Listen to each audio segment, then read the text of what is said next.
ఎక్కువ వెలుగు ఉంటే. దేవుడు ఏం చేశాడు? కొన్ని సంవత్సరాలు, కొన్ని తరాలుగా పాపాంధకారములో, మరణాంధకారములో, చీకటిలో ఉండి అజ్ఞాన అంధకారంలో ఉన్నటువంటి మనల్ని తన ఆశ్చర్యకరమైన వెలుగులోనికి మనల్ని పిలవగానే ఒకేసారి మన కన్నులు మిరిమిట్లు కొరిపేటువంటి ప్రకాశమానాన్ని నిదానించి చూసేటువంటి స్థితిలో లేం కనుక కొంచెం కొంచెం కొంచెం కొంచెం కళ్ళు తెరుస్తూ ఆ ఆశ్చర్యకరమైనటువంటి దేవుని వెలుగును చూసినప్పుడు మనకి ఒక్కో సంగతి మనకి అర్థమవుతుంది. కాబట్టి దేవుని యొక్క ఉద్దేశం ఏంటంటే, మీరు నన్ను ఒకేసారి చూడలేరు, నన్ను నిదానించి కొంచెం కొంచెం కొంచెం కొంచెం చూడండి. నా జ్ఞానాన్ని, నా వాక్యాన్ని మీరు కొంచెం కొంచెం నేర్చుకోండి, తెలుసుకోండి, నాలో ఉన్నటువంటి ఘనమైనటువంటి సంగతులు. కాబట్టి ఆయన అంటున్నాడు, మీరు చీకట్లో నుండి తన ఆశ్చర్యకరమైన వెలుగులోనికి మిమ్మల్ని పిలిచిన వాని గుణాతిశయములను ప్రచురము చేయ నిమిత్తం. మనల్ని పిలిచినటువంటి దేవుడు ఆయన యొక్క గుణాతిశయములు, ఆయన సుగుణాలు మనము ప్రచురము చేయాలి. గుర్తుపెట్టుకోండి, మనం దేవుని నుంచి ఎలాగైతే కొన్ని కోరుకుంటామో దేవుడు ప్రతి క్రైస్తవుడిని కొన్ని సంగతులు కోరుకుంటున్నాడు. నెంబర్ 1, ఆయన వెలుగును నిదానించి చూడాలి. రెండవది, ఆయన గుణాతిశయములను మనము ప్రచురము చేయాలి. అంటే ఆయన మంచి లక్షణాలు మనం అనేకులకు తెలియచేయాలి. చాలామందికి దేవుడు మేలు చేస్తాడు, అద్భుతాలు చేస్తాడు, అనేక అసాధ్యాలని సుసాధ్యాలు చేసి కార్యాలు నెరవేరుస్తుంటే ఎవరి మట్టుకు వాళ్ళే నవలకుండా మింగేసి ఊరకుండా మెదలకుండా ఉన్నట్టు అనుభవాలు, అంటే దేవుని మేలు అనుభవించి మరి ఎవరికి చెప్పరు. కానీ అది తప్పు. ఆయన గుణాతిశయములు మనం ఏం చేయాలట? అనేకులకు తెలియచేయాలి. రెండవ సంగతి. నెంబర్ 3, మూడవ సంగతి మనం చూద్దాం. ఏర్పరచబడిన వంశము. మనము ఏర్పరచబడినటువంటి వంశము. ఓసారి వంగవీటి మోహన్ రంగా గారు చనిపోయే టైంలో, దానికి ముందు ఒక నెల ముందు అనుకుంటాను, నేను రామచంద్రపురంలో డిగ్రీ రాయడానికి, డిగ్రీ ఎగ్జామ్స్కి నేను ప్రిపేర్ అవ్వడం కోసమని ఒక వైశ్యుల గృహంలో, అంటే కోమటి వారి గృహంలో అద్దెకి వెళ్ళాను. వారు నన్ను అడిగారు, బాబు మీది ఏ కులం అండి అన్నారు. నేను అన్నాను, మేము రాజులు అండి అన్నాను. రాజులు అనగానే వెంటనే ఇల్లు ఇచ్చేశారు. అందులో జాయిన్ అయిపోయాను. ఈ లోపల రంగా గారు హత్య జరిగింది. అక్కడ 2 రోజులు ఉండిపోయాను అదే ఇంట్లో. అంటే అప్పుడు మంచి బంద్ అయిపోయింది. ఎక్కడ అసలు రోడ్ల మీద తిరగడానికి లేదు, ఏమీ లేదు, స్ట్రైకులు. చూడండి, ఇక్కడ మనం ఏ వంశం, నువ్వు ఏ కులం, నీ కులాన్ని బట్టి కానీ, నీ భాషను బట్టి కానీ, నీ ప్రాంతాన్ని బట్టి కానీ, నీ జాతీయతను బట్టి కానీ నీవు క్రైస్తవుడిగా గుర్తింపబడడానికి అవకాశం లేదు. దేవుని సంఘములో నీవు ఏర్పరచబడిన వంశము. ఏర్పరచబడిన వంశం. గమనించండి ప్రియులారా, మనము దేవుని చేత ఏర్పరచబడ్డ వంశము. క్రైస్తవులంటే మీరు బయట మీ కులాలు పనికి రావచ్చు, మీ కులాలు అమల్లో ఉండొచ్చు, కానీ సంఘములో నీకు కులం లేదు, మతం లేదు, ప్రాంతం లేదు, భాష లేదు, స్త్రీ అని కానీ పురుషుడని కానీ భేదము లేదు, మరియు జాతీయత లేదు. నువ్వు ఏ దేశస్థుడు, నువ్వు అమెరికా వాడవా, చైనా వాడవా, లేక భారతీయుడివా, ఇవేమీ లేవు. ప్రభులో నీవు దేవుని చేత ఏర్పరచబడినటువంటి వంశముగా. నెంబర్ 1, ఆయన వెలుగును నిదానిస్తూ చూడడం. రెండవది, ఆయన గుణాతిశయములను ప్రచురము చేయాలి. దేవుని చేత ఏర్పరచబడిన వంశముగా మనం ఉండాలి. మూడవ సంగతి, రాజులైన యాజక సమూహము, ద రాయల్ ప్రీస్ట్హుడ్ అని చెప్పబడింది ఇంగ్లీష్లో. గమనించండి, మనము రాజులము మరియు యాజకులం. రాజులుగా ఉండాలి, యాజకులుగా ఉండాలి మనం. అందుకనే నేను ప్రసంగం చేస్తాను, మరో సోదరుడేమో జీవాహార పరిచర్య చేస్తాడు, మరో సహోదరుడు వస్తాడు కానుకలు పరిచర్య చేస్తాడు. అది మన క్రీస్తు సంఘాల్లోనే.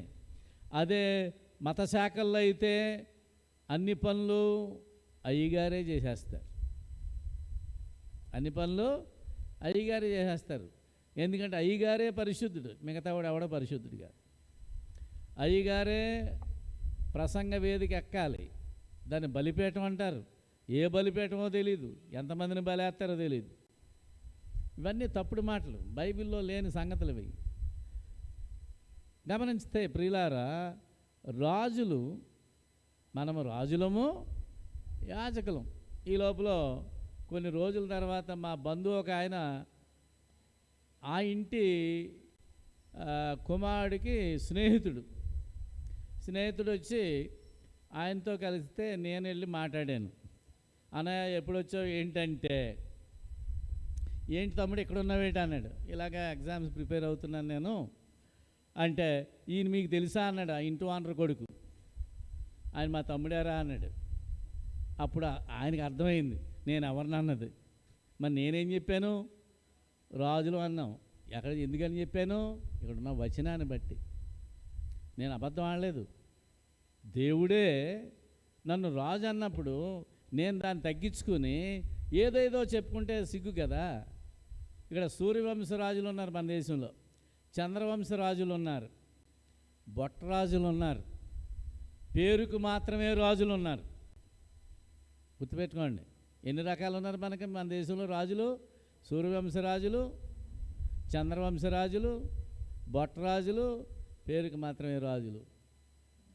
కానీ మనమైతే రాజులైన యాజక సమూహము, దేవుడు మన నుండి కోరుకునేది.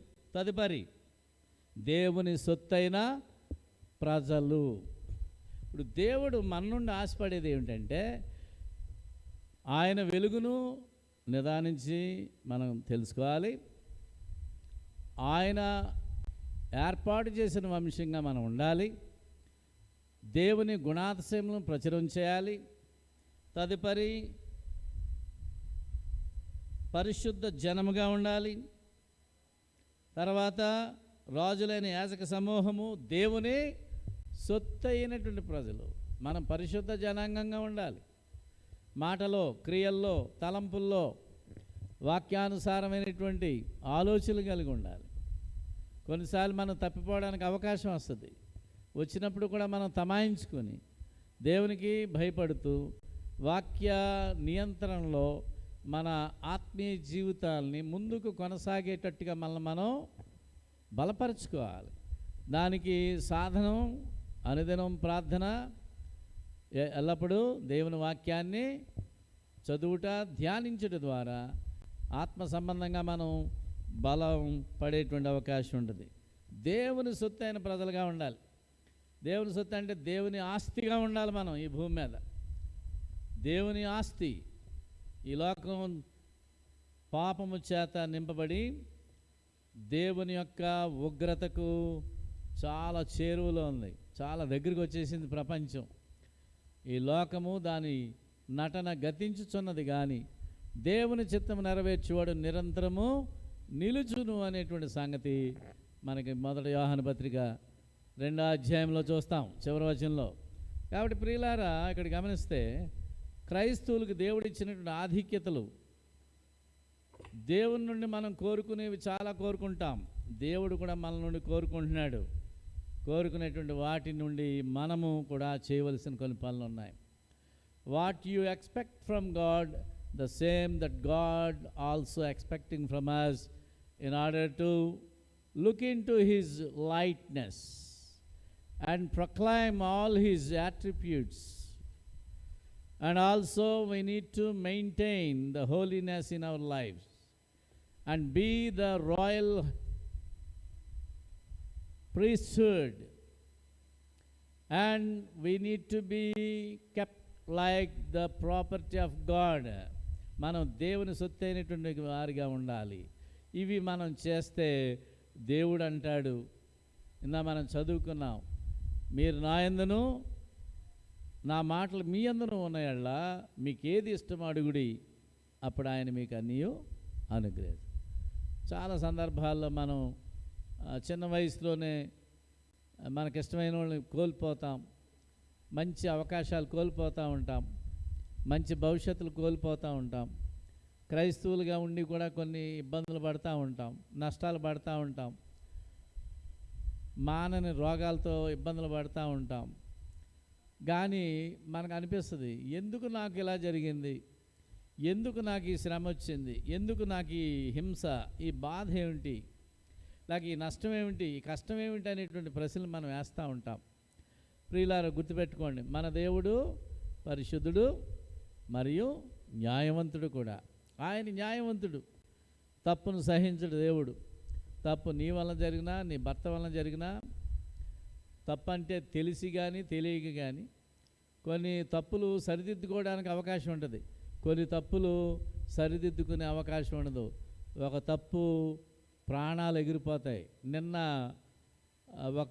ఇవాళ పేపర్లో చదివాను, మట్టి తోలేటువంటి ఒక మైనర్ కుర్రోడు మట్టి వేసేటువంటి ట్రాక్టర్ డ్రైవింగ్ చేస్తూ అధికమైన స్పీడ్తో వెళ్ళి ఒక భారీ భర్తలో మోటార్ సైకిల్ గుద్దితే అతడు చనిపోయాడు. ఎవరు? మోటార్ సైకిల్ నడిపేటువంటి పెద్ద ఆయన చనిపోయాడు, మైనర్ బాలుడు మాత్రం బతికే ఉన్నాడు. చూడండి, వాడు చేసింది చిన్న తప్పు కావచ్చు, కానీ సరిదిద్దుకునేటువంటి అవకాశం లేదు, ఒక ప్రాణం పోయింది అక్కడ. కొన్ని తప్పులు చేస్తాం, దాన్ని మళ్ళా సరిపెట్టుకుంటాం, సరిదిద్దుకుంటాం. కొన్ని తప్పులు చేస్తే సరిదిద్దుకోవడానికి అవకాశాలు ఉండవు. కాబట్టి ఏ రకమైన తప్పు చేయాలి, ఏ రకమైన తప్పు చేయకూడదు అనేటువంటి దాని మీద కూడా మనకు సరైన అవగాహన ఉండాలి. ప్రియా సహోదరి సహోదరులారా, గమనిస్తే మొట్టమొదటి సంగతి, దేవుడు క్రైస్తవులకు ఇచ్చేటువంటి ప్రత్యేకమైన ఆధిక్యతలో మొదటిది, your sins washed and saved. మీ పాపములు కడగబడి మీరు రక్షింపబడినటువంటి స్థితిలో ఉండి, you are called as a new creature. 2 కొరింథీయులకు రాసిన పత్రిక 5:17 2 కొరింథీ 5:17 అంటున్నాడు, కాగా ఎవడెన్నో క్రీస్తు యేసునందున్న వాడు నూతన సృష్టి, పాతవి గతించును, ఇదిగో సమస్తమును క్రొత్తవాయను. క్రొత్త సృష్టిగా చేయబడ్డాం.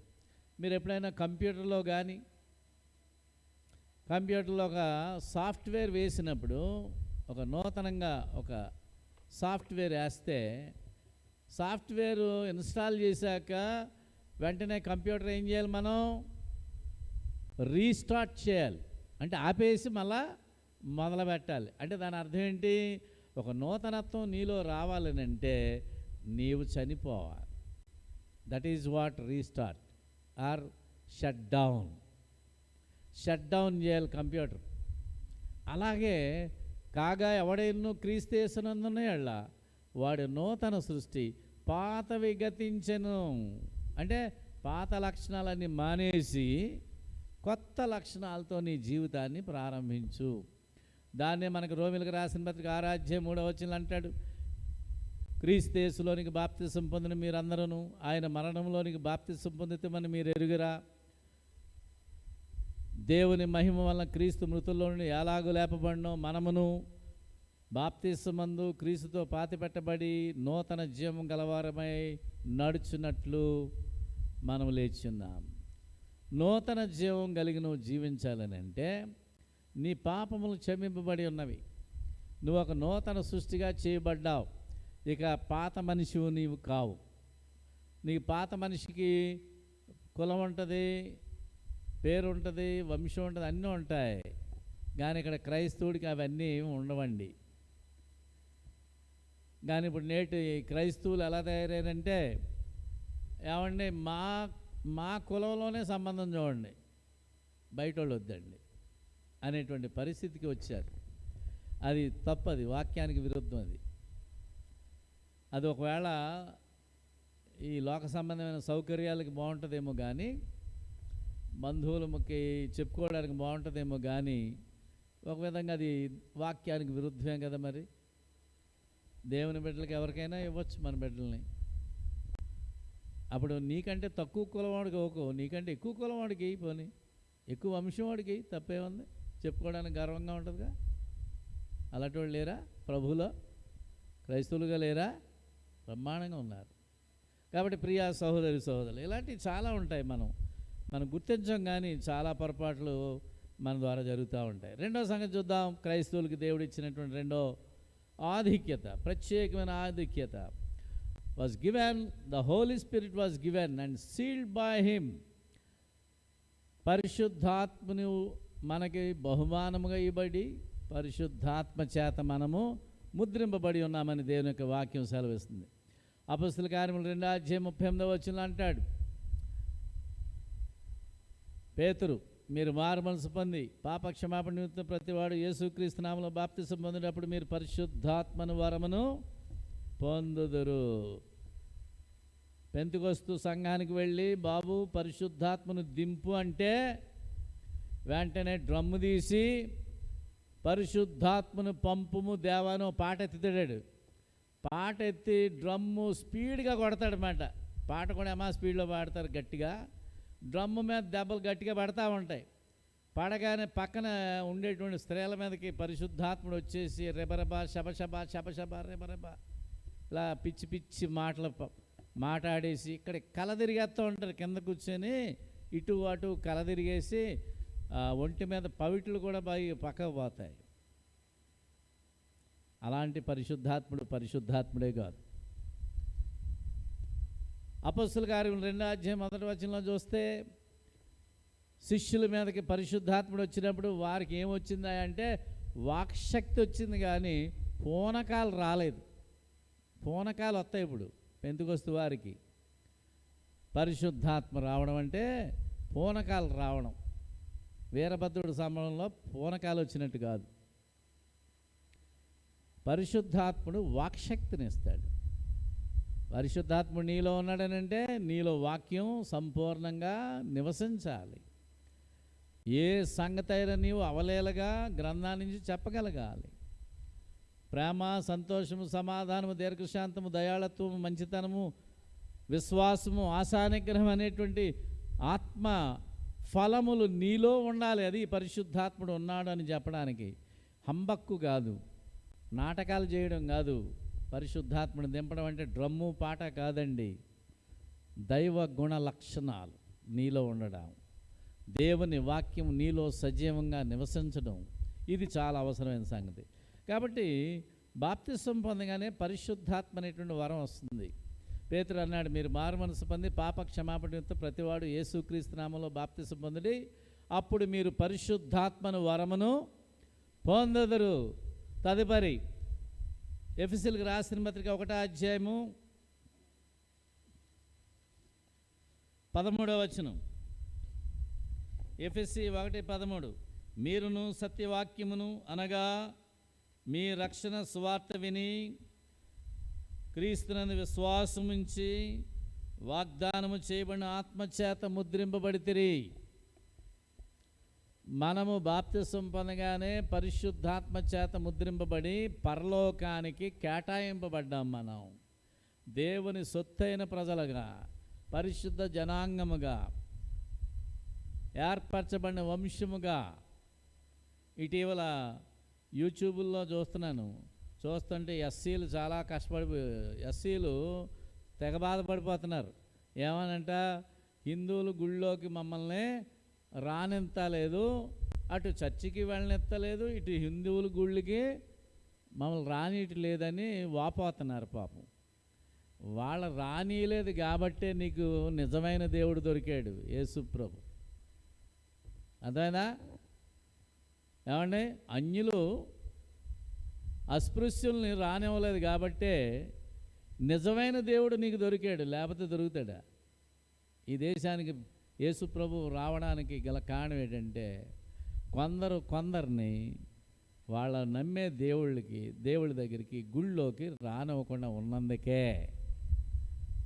కాబట్టి దేవుడు 1 కొరింథీ 1 చెప్పినట్టుగా జ్ఞానులను సిగ్గుపరచుటకు దేవుడు లోకములో ఉన్న వెర్రివారిని, బలవంతులను సిగ్గుపరచుటకు లోకమందున్నటువంటి బలహీనలను, ఎన్నికైనటువంటి వారిని సిగ్గుపరచుటకు ఎన్నిక లేని వారిని, ధనవంతులను సిగ్గుపరచుటకు దేవుడు లోకంలో ఉన్న దరిద్రులను ఏర్పరచుకుని ఉన్నాడు. గుర్తుపెట్టుకోండి, ఎవరు ఎంత గొప్ప, ఏమండి, మన భారతదేశంలో గొప్ప గొప్ప వంశం వారు క్రీస్తు ప్రభులోకి వచ్చి క్రైస్తవులై ఎన్ని ప్రసంగాలు చేసినా తక్కువ జాతోడు చేసే ప్రసంగాలకి మించి వాళ్ళు చేయలేరు. Guarantee, challenge. యూట్యూబ్ ద్వారా నేను ఛాలెంజ్ చేస్తున్నాను. కారణం, దేవుడు చేసిన ఏర్పాటు ఇది. అర్థమైందండి? దేవుడు చేసిన ఏర్పాటు, దాన్ని ఎవడో కాదనలేడు. ఎవడో కూడా దాన్ని నెట్టేసి ముందుకు పోయే మనగాడు ఎవడో కూడా లేడు.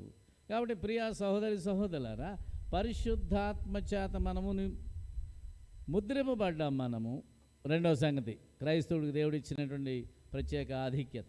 మూడో ఆధిక్యత, God has given us the good conscience. దేవుడు మంచి మనస్సాక్షినిచ్చాడు మనకి. 1 పేతురు 3:21.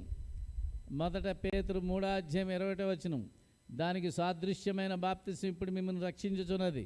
అదేదనగా శరీర మాలిన్యమును తీసివేయట కాదు కానీ యేసుక్రీస్తు పునరుత్థాన మూలంగా దేవుని విషయమై నిర్మలమైన మనస్సాక్షినిచ్చు ప్రత్యుత్తరమే.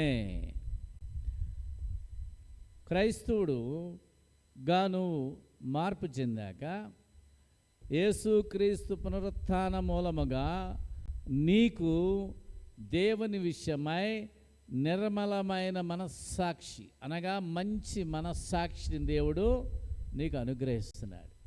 నీలో మంచితనం ఉందంటే ఎవరు అనుకుంటున్నావు? నీ గొప్పతనం అనుకుంటున్నావా? నో, దేవుడు నీకు ఇచ్చాడు. అది గొప్ప ఘనత అండి. మంచి అనేది దేవుడి నుండే కలిగేది. అది దేవుడిస్తేనే మనకు దక్కేది. ఒక్కసారి దేవుని నమ్మని వారి యొక్క దుష్టత్వాన్ని మీరు చూసారా? వాళ్ళ యొక్క అసలు సిసలైన లక్షణాలు చూసారా మీరు ఎప్పుడైనా? లోకంలో చూడండి, వారెంత క్రూరులో, ఎంత సజ్జన ద్వేషులో, ఎంత మూర్ఖులో మనం లోకంలో చూస్తే తెలుస్తుంది. వాళ్ళలో ఉన్నటువంటి ప్రేమ ఎలాంటిదంటే అప్పుడే ప్రేమగా చూపిస్తారు, అప్పుడే పగను సాధించి మనిషిని కూడా నరికేసేటువంటి పరిస్థితికి ఈనాడు సమాజం వెళ్తుంది. కారణం ఏంటంటే వారు దేవుని మంచితనం కలిగి లేరు. పైకి మంచితనం ఉన్నవారే, పైకి మంచిగా నటించేవారే కానీ యథార్థమైనటువంటి మంచి మనసు వారికి ఇవ్వబడదు. కాబట్టి ఇక్కడ ఏం చెప్తున్నాడు? 1 పేతురు 3:21 దానికి సాదృశ్యమైన బాప్తిసం ఇప్పుడు మిమ్మల్ని రక్షించుచున్నది. అదేదనగా బాప్తిసం అంటే శరీర మాలిన్యమును తీసివేసే స్నానం కాదు, యేసుక్రీస్తు పునరుత్థాన మూలముగా దేవుని విషయమై మంచి మనస్సాక్షినిచ్చి ప్రత్యుత్తరమే అనేటువంటి సంగతి దేవుడు మనకు తెలియజేస్తున్నాడు. అంటే క్రైస్తవులకి మంచి మనస్సాక్షి దేవుడిచ్చేటువంటి గొప్ప ఆధిక్యత అనేటువంటి సంగతి ఈ సమయంలో మీకు తెలియజేస్తున్నాను. మీకు చాలాసార్లు చెప్పాను, మరోసారి మీకు జ్ఞాపకం చేస్తున్నాను. మీరు డిక్షనరీ చూడండి. క్రిస్టియన్ అనేటువంటి మాటకి, క్రైస్తవుడు అనేటువంటి మాటకి నిఘంటువులో చెప్పేటువంటి తాత్పర్యం ఏమిటో తెలుసా అండి? మంచివాడు, సహకారి అని 2 ఉంటాయండి. క్రిస్టియన్ అనేటువంటి మాటకి, క్రైస్తవుడు అనే మాటకి డిక్షనరీలో ఏముంటుంది? మంచివాడు, సహకారి. ఇక్కడ గమనించండి,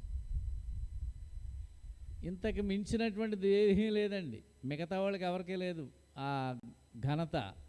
అంతటి మంచి బిరుదులు ప్రభు మనకిచ్చాడు. ఇది దేవుడిచ్చినటువంటి ఆధిక్యతే. 4వ సంగతి చూద్దాం. Not by any one but joined by the lord.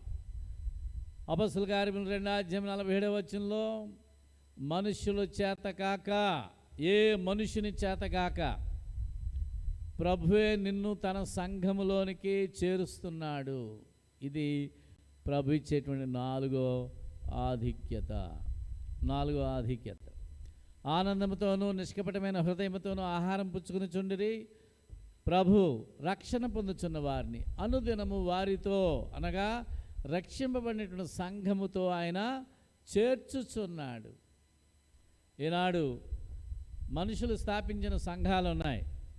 ఆ సంఘాలను సభ్యుడిగా చేరాలంటే మెంబర్షిప్ తీసుకోవాలి, ఐడెంటిటీ కార్డు తీసుకోవాలి, డబ్బులు కట్టాలి, బోల్డని బాధలు.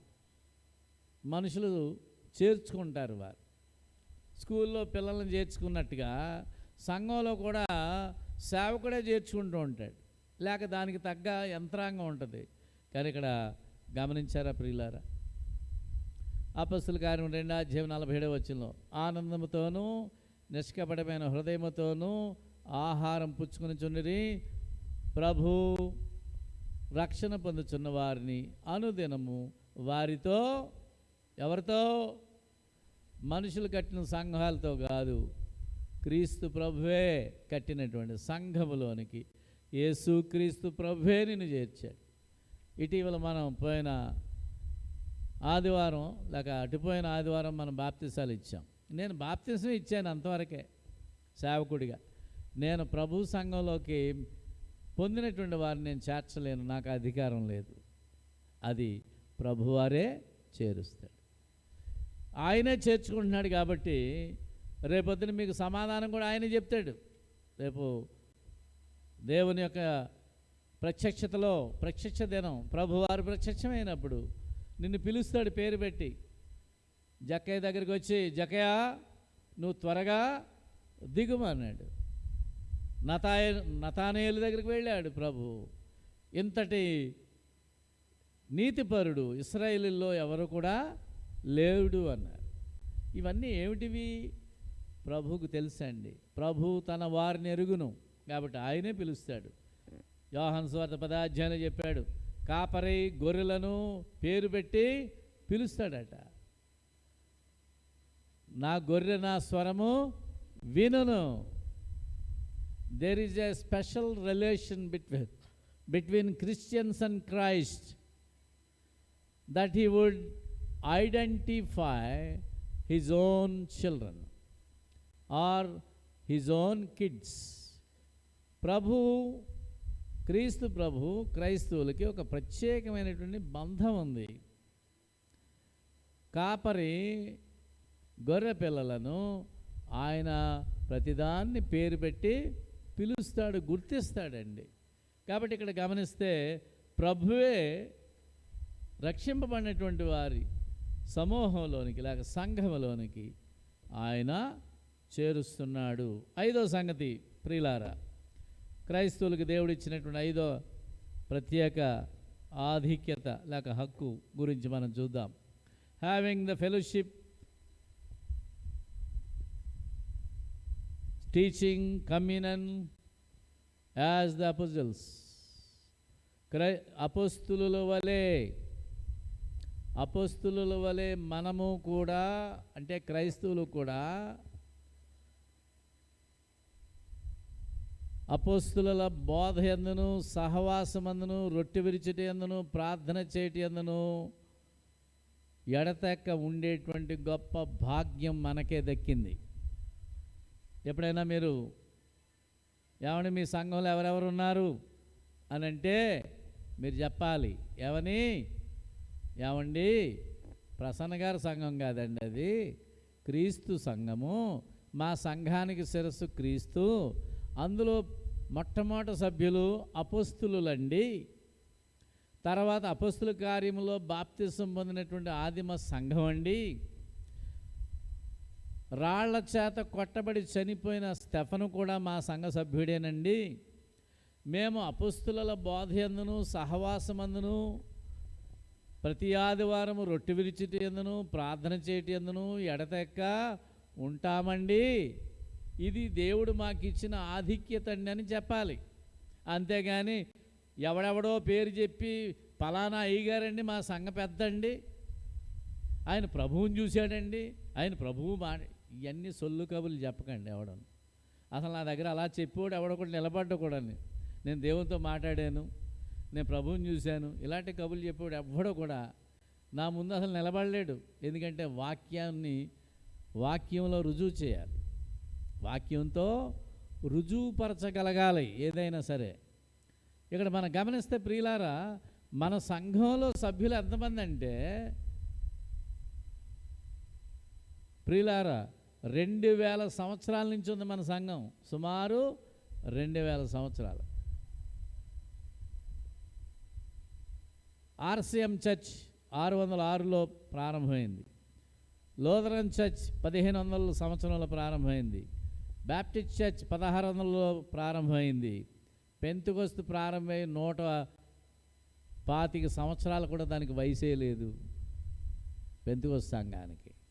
క్రీస్తు సంఘం మొదటి శతాబ్దం 33వ సంవత్సరంలో ప్రారంభమైంది. అంటే ఎక్కువ పురాతనమైన సంఘము క్రీస్తు సంఘము. క్రీస్తే స్థాపించి శిష్యులు అందులో చేర్చబడి ఆ శిష్యులతో పాటు వారి యొక్క బోధ యందు, ప్రార్థన యందు, రొట్టె విరుచుట యందు, సహవాసమందు మానక ఉండేటువంటి సంఘము నేటికి ఉనికి కలిగి ఉంది, ఉనికి చాటుకుంటుంది. అప్పుడప్పుడు సంఘ చరిత్ర బయట చదివితే 1000 సంవత్సరాలు బైబిల్ మూత వేసేశారు. ఆర్సిఎం వచ్చి బైబిల్ని 1000 సంవత్సరాలు ప్రపంచానికి తెలియకుండా చేసి సంఘాన్ని లేకుండా చేశారని ఒక వాస్తవం ఉంది. కానీ సంఘం ఆ 1000 సంవత్సరాలు ఎక్కడికి పోయింది అనే బెంగ మీకేమీ లేదు. ఎందుకనంటే సంఘము దాని ఉనికి అది కాపాడుకుంటూనే ఉంది. గమనించండి ప్రియులారా, ఇప్పుడు మన దేశంలో ప్రభుత్వాలు ఒకవేళ క్రైస్తవ్యం బహిరంగంగా కూడుకోకూడదనంటే మనం మానేస్తామా? కరోనా వచ్చినప్పుడు మానేసామా? ఇంట్లో ఉన్నా కూడా ప్రార్థన చేసుకున్నాం కదా. మనం సంఘంగా మనం లేకపోయినా మనకి జూమ్ ద్వారా కూడా ఆరాధన చేసినటువంటి రోజులు ఉన్నాయి ఆన్లైన్లో. ఇవన్నీ ఎందుకు చెప్తున్నాను మీకు అంటే సంఘం యొక్క ఉనికి ఎప్పటికీ ఉంటుంది. దేవుడు అంటున్నాడు, దేవుడు మనకిచ్చినటువంటి ఆధిక్యత ఏమిటంటే అపోస్తులు ఉన్నటువంటి సంఘములో మనం ఉన్నాం, బైబిలు సంఘములో ఉన్నాం మనం. కాబట్టి అట్టి ఆధిక్యతను మనం కొనసాగిస్తున్నాం. అలాగే 6వ ఆధిక్యత మనం చూద్దాం. No judgement, no spiritual death of eternal hell. మనకి తీర్పు లేదు, నిత్యాగ్ని అనేటువంటి నరకం కూడా క్రైస్తవులకి లేదు. మత్తయి సువార్త 16వ అధ్యాయం 18వ వచనంలో అంటాడు, ఈ బండ మీద నా సంఘమును కట్టుదును, పాతాళ లోక ద్వారములు దాని ఎదుట నిలువ నేరవు. క్రీస్తు ప్రభు యొక్క సంఘం ఎదుట పాతాళ లోక ద్వారాలు, మరణము, నరకము నిలువ జాలదని, నిలువ నేరవని దేవుని యొక్క వాక్యం ద్వారా మనం తెలుసుకోగలుగుతున్నాం. కారణం ప్రియులారా, ప్రభువారు చెప్తున్నాడు రోమీయులకు రాసిన పత్రిక 8వ అధ్యాయం 1వ వచనం, కాగా ఇప్పుడు క్రీస్తు యేసునందున్న వారికి ఏ శిక్షా విధియో లేదు. మనకి శిక్ష లేదు, విధి లేదు. ఎందుకో తెలుసా? మనం కూడా తప్పులు చేస్తున్నాం, క్రైస్తవులై కూడా పాపాలు చేస్తున్నాం కదా. మనం ఆ పాపాలన్నీ కూడా ప్రభు సంఘానికి వచ్చి దేవుని సన్నిధానంలో ఒప్పుకొని ఇక్కడే విడిచిపెట్టి దేవుని క్షమాపణ కోరుకొని మరలా మనం పరిశుద్ధ జీవితాలు మనం కొనసాగించడానికి ప్రయత్నం చేస్తాం. We always try to be better every day. We need to be better all the time. మనం ఎప్పుడు కూడా అంతకంతకు మెరుగైనటువంటి క్రైస్తవులుగా ఉండాలి. అంతేగాని అంతకంతకు దిగజారిపోయేటువంటి క్రైస్తవులుగా, పరిశుద్ధతలో, నీతిలో, భక్తిలో ఎప్పటికప్పుడు మనం ఎదుగుతూ ఉండాలి తప్ప బాగా ఉంది కదా, మనకి దేవుడు క్షమించినాడు కదా అని ఇంకా మనం పాపంలోనే నిలిచి ఉండడానికి వీలు లేదు. రోమాపత్రిక 6వ అధ్యాయం 1వ వచనం, రోమాపత్రిక 6వ అధ్యాయము 1వ వచనంలో అన్నాడు, కృప విస్తరింపవలనని పాపం యందు నిలిచిందమా, అట్లనరాదు. పాపం విషయమై చనిపోయిన మనము దానిలో ఎలాగూ జీవింతుము. దేవుని కృపను మనం పొందాలని పాపంలో కొనసాగితే దేవుడు క్షమించడు. కృప విస్తరింపవలనని పాపం యందు నిలిచిందమా అట్లనరాదు. పాపం విషయమై చనిపోయిన మీరు దానిలో ఎలా జీవిస్తాం మనం? కాబట్టి ఎప్పటికప్పుడు మనం ఏం చేయాలి? మెరుగైనటువంటి క్రైస్తవ జీవితాన్ని, పరిశుద్ధ జీవితాన్ని మనం కలిగి ఉండాలి.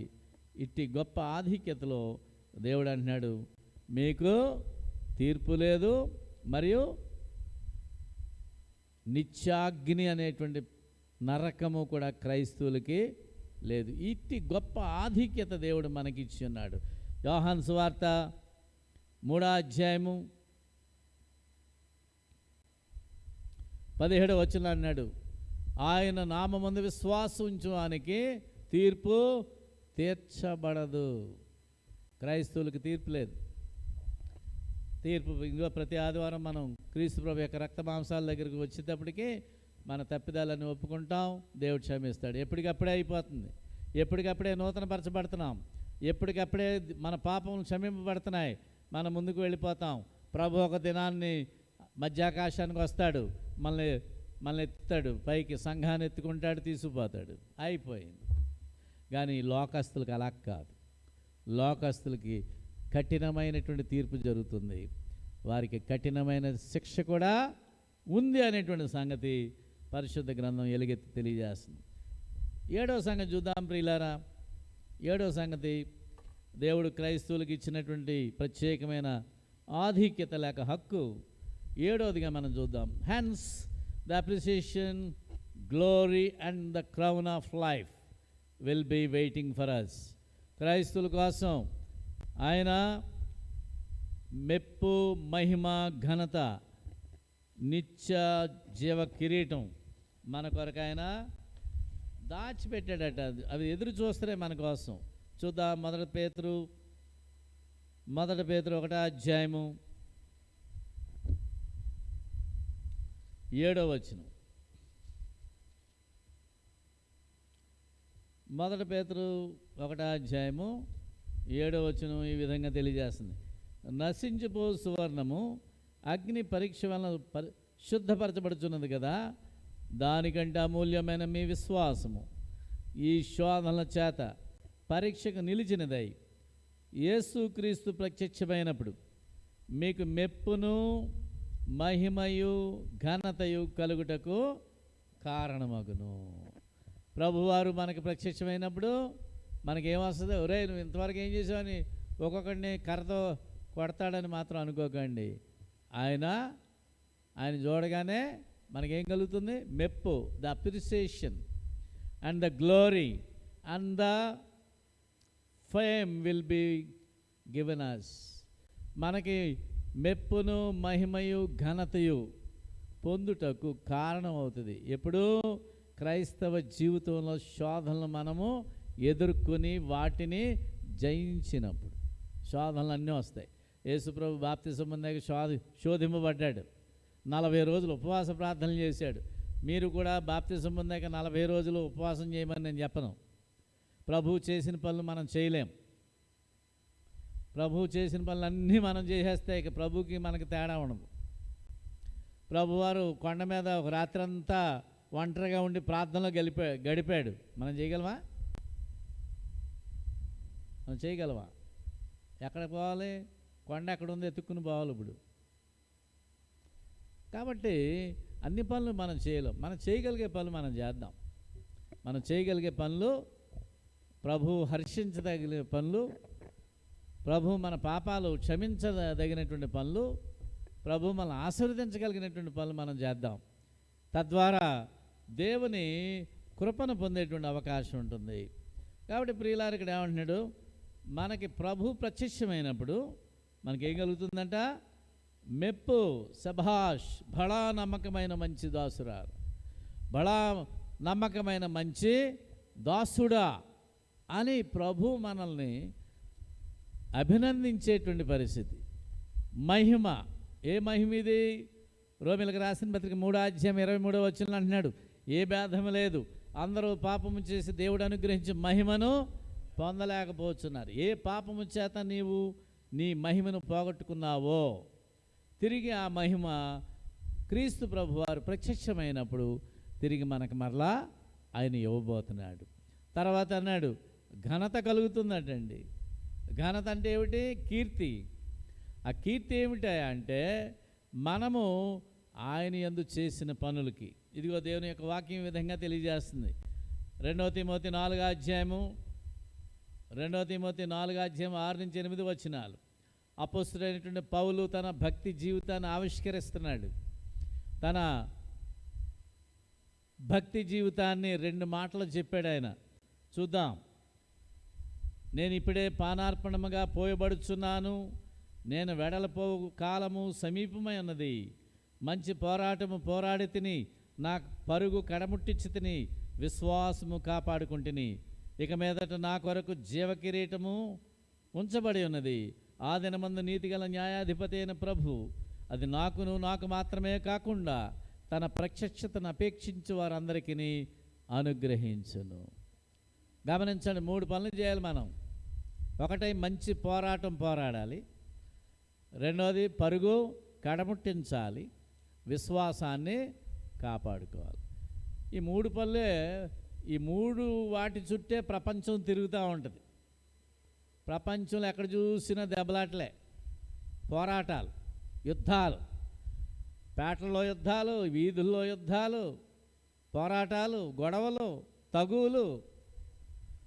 ఏమంటే పోలీస్ స్టేషన్లో తగువులు, కోర్టుల్లో తగువులు.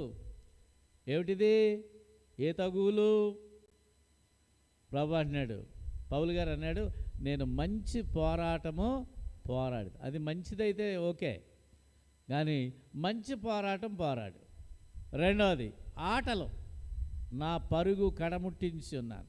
క్రీడా స్ఫూర్తి. మనిషికి యుద్ధ పిపాసులుగా, క్రీడా స్ఫూర్తి కలిగిన వారుగా, భక్తి కలిగినటువంటి విశ్వాసులుగా 3 రకాల మనుషులు ప్రపంచం నిండా ఉన్నారు. యుద్ధాలు చేయడం, సినిమాలు చూస్తారని ఎక్కడ చూసినా ఫైటింగ్లే, అవునా? సినిమాల్లో చూసారా? ఇప్పుడు హీరో 4-5 ఫైట్లు చేస్తేనే కానీ పని అవ్వదు, సినిమా పాస్ అవ్వదు. దాన్ని ఇప్పుడు డిటిఎస్ సౌండ్లో పెట్టి చెవులు కన్నాలు పడేటట్టుగా సౌండ్లు పెడుతున్నారు. సినిమా ఇదివరకు అయితే కుటుంబ కథా సినిమాలు చూసి మనశ్శాంతిగా వచ్చేవారు ఇంటికి. ఇప్పుడు ఉన్న మనశ్శాంతి పోగొట్టుకుని సినిమాలు చూసి పిచ్చోళ్ళ కింద అయిపోయి బయటకు వస్తుంది. అది ఇప్పుడు ఉన్నటువంటి సినిమా వ్యవహారం. ఎక్కడ పడితే అక్కడ యుద్ధాలు. పౌలు అన్నాడు, నేను మంచి పోరాటం పోరాడాను అన్నాడు. ఎక్కడ పడితే అక్కడ ఆటలు, బళ్ళో ఆటలు, హై స్కూల్లో ఆటలు, కాలేజీలో, యూనివర్సిటీస్లో, చివరికి ప్రపంచ స్థాయి క్రీడాస్ఫూర్తి కలిగినటువంటి ఏథెన్స్ పట్టణంలో జరిగేటువంటి ఒలింపిక్స్ గేమ్స్, ప్రపంచ ప్రసిద్ధిగాంచినటువంటి ఒలింపిక్ గేమ్స్, క్రీడాస్ఫూర్తి. ఆటలు ఆడుకోవాలి. ఒరే కొద్దిసేపు చదువుకోరా అంటే, లేదండి ఆడుకుంటానండి అంటారు మా పిల్లలు. స్కూల్ నుంచి వచ్చాక, ఒరే రెస్ట్ తీసుకోండి, కొద్దిసేపు చదువుకోండి ఆయన అంటే, లేదండి ఆటలు ఆడుకోవాలండి, మేము బాకీ పడిపోయాం అన్నట్టుగానే అలా అటు ఇటు సైకిల్ వేసి పోతూ ఉంటారు. ఆటలు ఆడేటువంటి విధానం. పౌలు గారు అన్నాడు, నా పరుగు కడముట్టించాను. ఇక మూడో రకం ప్రజలు భక్తి కలిగినటువంటి వారు. భక్తి కలిగిన వారు, నువ్వు నమ్మిన దేవుడు ఎవరైనా కావచ్చు, నీ రూపం, నువ్వు పూజించే రూపం ఏదైనా కావచ్చు, మొత్తానికి అన్యుల్లో కానీ నిజమైన భక్తి పరుల్లో కానీ దైవభీతి ఉంది, దేవుడు అంటే భయం ఉంది. కాబట్టి పౌలు గారు అన్నాడు, నా విశ్వాసమును కాపాడుకున్న. విశ్వాసం అనేది దేవునికి సంబంధమైన సంగతి. దాన్నే హెబ్రీ 11:6 అన్నాడు, విశ్వాసం లేకుండా దేవునికి ఇష్టడైనట అసాధ్యము. కాబట్టి యుద్ధ సంబంధమైన మనస్తత్వం, ఆటలాడేటువంటి మనస్తత్వం, భక్తి కలిగినటువంటి మనస్తత్వాల విషయంలో పౌలు గారు ఏమంటాడంటే, ఈ 3 పనులు మీరు మంచి పనులు, మంచి పోరాటం, మంచి పరుగు, మంచి భక్తి మీరు కలిగి ఉంటే ప్రభు ప్రత్యక్షమైనప్పుడు జీవ కిరీటాన్ని మీరు పొందుతారు.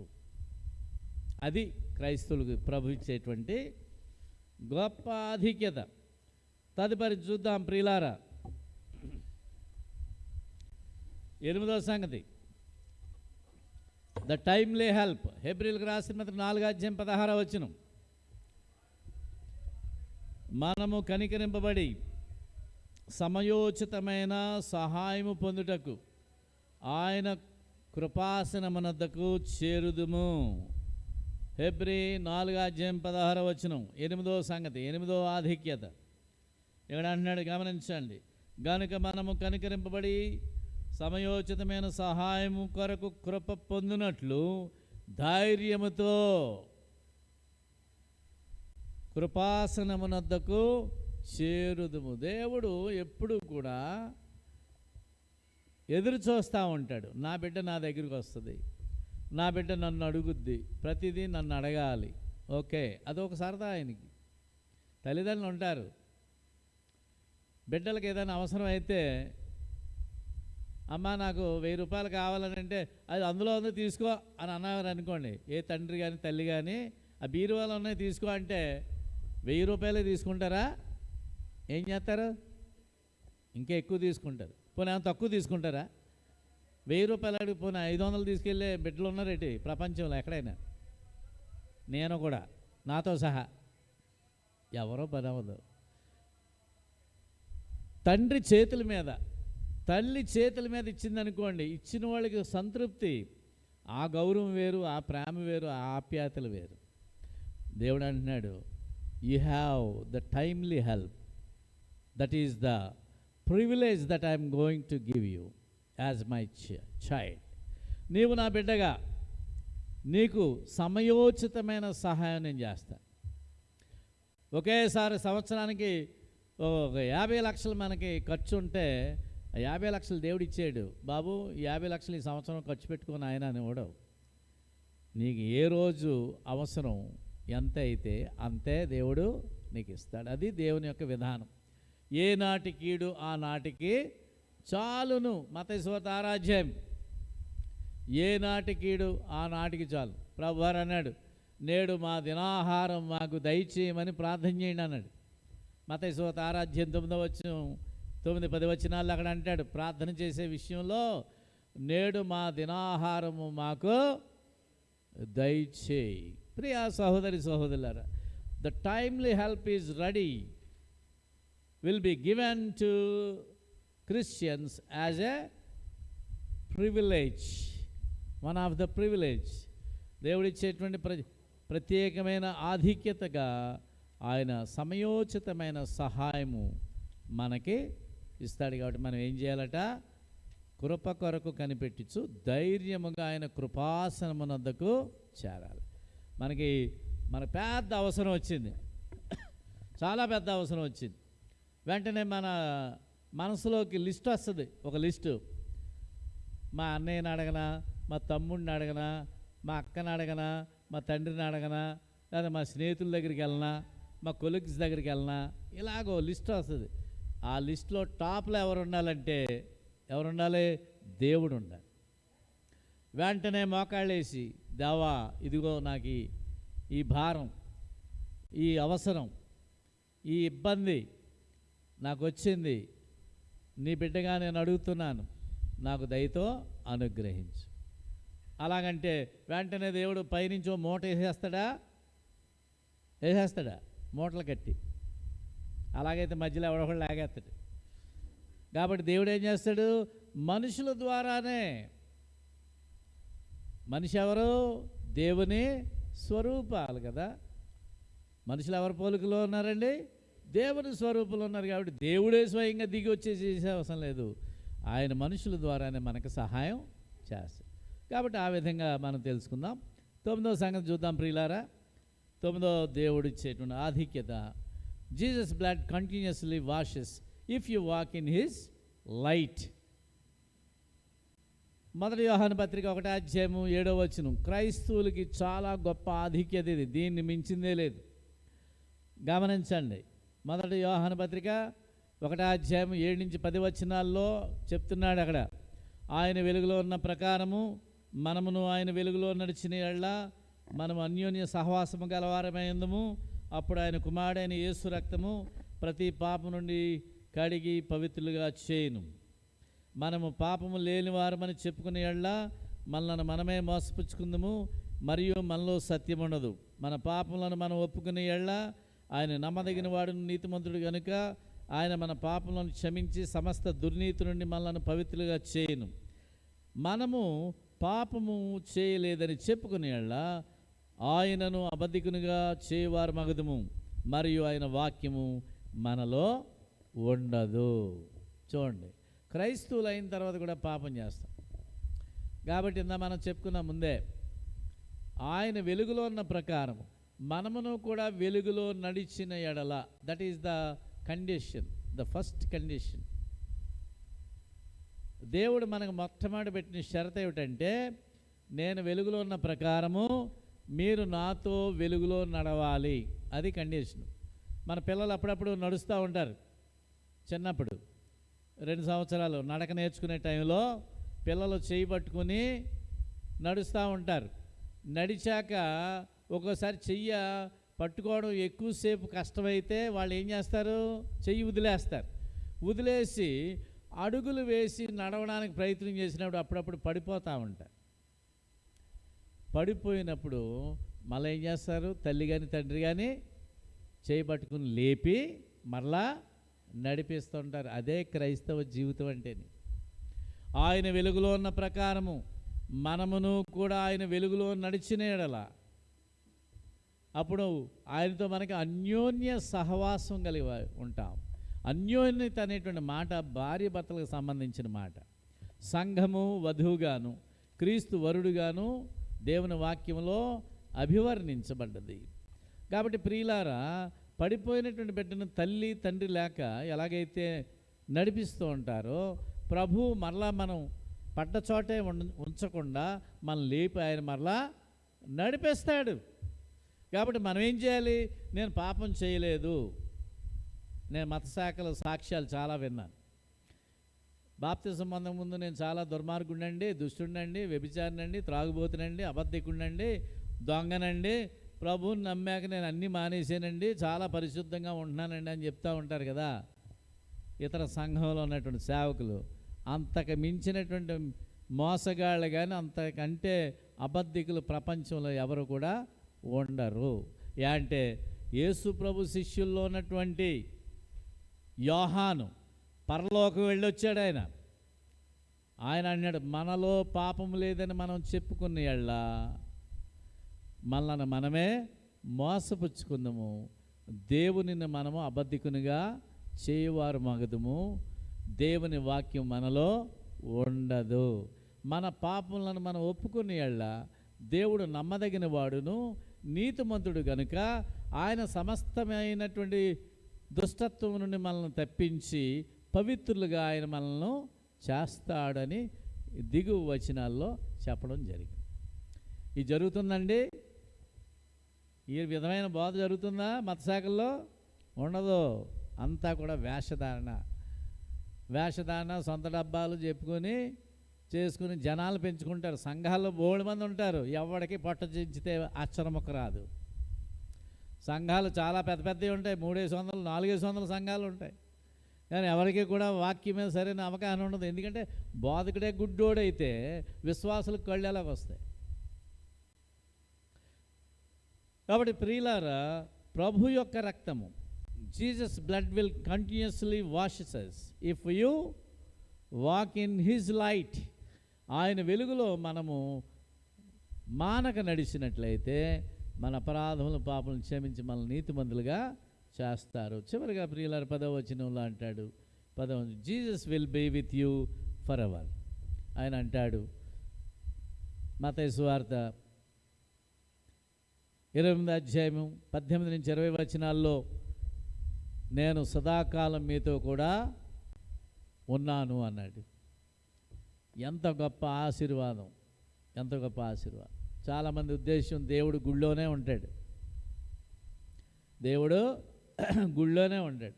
చాలామంది అభిప్రాయం దేవుడు పరలోకంలో ఉంటాడు, దేవుడు పరలోకంలో ఉంటాడు.